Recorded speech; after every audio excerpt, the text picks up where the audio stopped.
आपल्या सर्वांचे मार्गदर्शक, देशाचे नेते आदरणीय शरदचंद्रजी पवार साहेब, पक्षाच्या राष्ट्रीय कार्याध्यक्षा, लोकसभेतल्या आमच्या नेत्या आदरणीय सुप्रियाताई सुळे, प्रदेशाध्यक्ष जयंतराव पाटील साहेब, व्यासपीठावरील सर्वच मान्यवर नेते, संसदेतले सगळे माझे सहकारी, सगळे आमदार, सर्व पदाधिकारी, सगळ्यांना जय शिवराय। खरं तर फार मोजक्या वेळेत बोलणं गरजेचं, कारण मगाशी रोहित दादांनी जे सांगितलं, तर रोहित दादा, मनापासून मी तुमचा आभार मानेल की खरोखर पक्षातल्या तरुण कार्यकर्त्याची जी भावना आहे ती तुमच्या तोंडून ऐकताना खरोखर फार समाधान वाटलं। आणि हे करताना रोहित दादांनी जे एक वाक्य वापरलं त्याचा प्रत्यय मगापासून खरं तर व्यासपीठावर येतोय की रोहित दादा म्हणाले हा एक कौटुंबिक सोहळा आहे आणि ज्या पद्धतीनं बहिणीनं सगळ्या भावांना सांभाळून घ्यावं त्या पद्धतीनं सुप्रियाताईंना खरं तर दिल्लीला जायचंय आणि त्या प्रत्येकाला सांगतात नाही तू 2 मिनिटं बोल, तू 2 मिनिटं बोल। पण हे जे सांभाळणं आहे, या सांभाळण्याला 26 वर्ष झालीत आणि 26 वर्ष या 26व्या वर्धापन दिनाच्या निमित्तानं ज्या ज्या कार्यकर्त्यांना आजतागायतच्या प्रवासामध्ये या पक्षाच्या वाढीसाठी योगदान दिलं त्या प्रत्येकाचं मनापासून अभिनंदन करतो, त्या प्रत्येकाला शुभेच्छा सदिच्छा देतो। मगाशी रोहित दादा बोलताना रोहित दादांनी वटवृक्षाचं उदाहरण दिलं की एका वटवृक्षानं 55 वर्षाच्या संसदीय कारकिर्दीत अनेकांना सत्तेची सावली दिली। जेव्हा पानगळ झाली तेव्हा अनेकांना वाटलं अरे सावली नाहीशी झाली, पण हे मात्र लक्षात ठेवावं लागेल, सावली देत असताना सुद्धा, पानगळ होत असताना सुद्धा वटवृक्ष स्वतः मात्र उन्हात उभा होता, तो तुमच्या माझ्यासाठी उभा होता, तो आजही उभा आहे। गेली 26 वर्ष जेव्हा नडलेल्या प्रत्येकाला आशेचा किरण हवा असतो, मग तो शेतकरी असतो, ती माता भगिनी असते, तो तरुण असतो, या प्रत्येकाचा आशेचा किरण, या प्रत्येकाचा आधार म्हणजे आदरणीय शरदचंद्रजी पवार, हे समीकरण संपूर्ण देशात झालं। मगाशी अनेकांनी सत्तेच्या संदर्भात मगाशी जयंत पाटील साहेबांनी फार सुंदर जी ओळ, जी लाईन दिली की ही लढाई तुकाराम विरुद्ध नथुरामची, आणि त्यामुळे योगायोग बघा, आपण पराभव झाला, सत्ता कधी येणार, सत्तेचं काय, हे सगळी समीकरणं मांडत असतो, पण या पलीकडे जाऊन समाजाचं काय, ज्या समाजाचं आपण प्रतिनिधित्व करतो त्या समाजाचं काय, त्या समाजकारणाचं काय, हा प्रश्न आपण कधी स्वतःला विचारणार आहोत। म्हणजे योगायोग बघा, आज 10 जून आहे, मागे 4 दिवस आधी 6 जूनला छत्रपती शिवाजी महाराजांच्या शिवराज्याभिषेक आपण साजरा केला आणि आणखी 8 दिवसानंतर माऊलींची आणि संत तुकाराम महाराजांची पालखीचं प्रस्थान होणार आहे। आणि या 2 तारखांचा जर योगायोग बघितला तर या पालखीचं प्रस्थान झाल्यानंतर पंढरीला चंद्रभागेच्या वाळवंटात जो वैष्णवांचा मेळा जमणार आहे, तिथं 18 पगड जातीचे लोक एकत्र येणार आहेत। जेव्हा समाजात जातीच्या भिंती उभ्या राहत असताना या 18 पगड जातीच्या लोकांचं एकत्र येणं आणि ते अशा देवाच्या समोर लीन होणं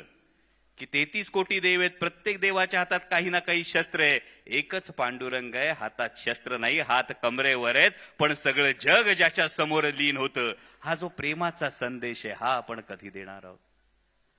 आणि दुसरा फार महत्वाची गोष्ट, ज्या 4 दिवसापूर्वीच्या शिवराज्याभिषेकाची गोष्ट होती,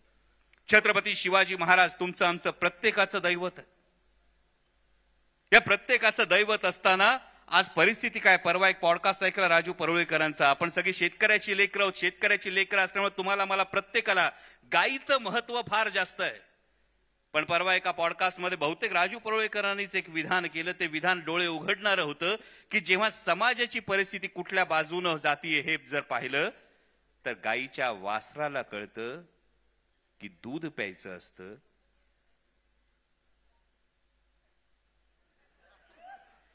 आणि आपली आत्ताची परिस्थिती काय आहे, राज्याचे काही मंत्री मुलाखतीत काही विधानं करतात, तेव्हा खरोखर हा प्रश्न येतो की ज्या पुरोगामी विचारांचा झेंडा घेऊन आपण पुढे चाललो, ज्या महात्मा फुलेंनी बुद्धी प्रामाण्यावर सामाजिक प्रश्न सोडवण्याची जी शिकवण आपल्याला दिली, ती शिकवण आपण कुठे विसरतो का? आणि म्हणून छत्रपती शिवाजी महाराजांचा राज्याभिषेक लक्षात ठेवावा लागतो की तोपर्यंतच्या प्रत्येक राजानं शपथ घेताना राजदंड धर्मगुरूच्या हातात दिला आणि सांगितलं माझ्या हातून चुकीचं वर्तन झालं तर माझा धर्मगुरू माझ्यावर राजदंडाचा प्रहार करेल आणि मला पदच्युत करेल। छत्रपती शिवाजी महाराज पहिले राजे होते ज्यांनी राजदंड स्वतःच्या हातात ठेवला हे दाखवून देण्यासाठी की धर्मसत्ता ही राजसत्तेच्या डोक्यावर नाही तर धर्मसत्ता आणि राजसत्ता यांनी खांद्याला खांदा लावून लोकांच्या कल्याणासाठी काम केलं पाहिजे। आणि त्यामुळे या सगळ्या सामाजिक परिस्थितीचा विचार आपल्याला करावा लागेल। जेव्हा सत्तेच्या बाबत कोणी प्रश्न विचारतो तेव्हा आवर्जून सांगा, निवडणूक केवळ माध्यम असतं, सत्ता हे साध्य नाही, सत्ता हे केवळ साधन असतं आणि साध्य असेल तर ते लोकांचं कल्याण असतं आणि हे लोकांचं कल्याण अविरतपणे 55 वर्ष करत असलेला वटवृक्ष आदरणीय पवार साहेब आपल्या सोबत आहेत आणि त्या मार्गदर्शनाची आपल्या सगळ्यांना ते ऐकण्याची ही जी आस लागलेली आहे। त्या ताईंना दिल्लीला जायचं, मगाशी सगळ्यांनी ऑपरेशन सिंदूरचा त्या संदर्भातल्या शिष्टमंडळाचा उल्लेख केला, परंतु हा तुमच्या माझ्यासाठी अभिमानाची गोष्ट आहे की आपल्या राष्ट्रीय कार्याध्यक्षा देशाची भूमिका मांडण्यासाठी परदेशात जातात आणि साऊथ आफ्रिकेच्या मुख्य पेपरमध्ये द स्टार मध्ये अख्ख्या पानाची मुलाखत छापली जाते, ती आमच्या राष्ट्रीय कार्याध्यक्षांची छापली जाते। आणि या सक्षम नेतृत्वाखाली म्हणजे ताईंना आम्ही कायम गमतीनं म्हणतो पार्लमेंटमध्ये त्या पार्लमेंटरी अफेअर्स मिनिस्टर आहेत। संसदेमध्ये जेव्हा ताई अपोजिशनच्या, कारण संसदेमध्ये जेव्हा ताई उभ्या राहतात तेव्हाचा असणारा पिन ड्रॉप सायलेन्स आणि आम्हा सगळ्या खासदारांना मोठ्या बहिणीप्रमाणे त्यांचं असणारं मार्गदर्शन हे पाहता आदरणीय शरदचंद्रजी पवार साहेबांचा वसा आणि वारसा हा सक्षमपणे ही त्यांची लेख चालवते आणि शमलेल्या बापासाठी लेक नारळाचं पाणी आणि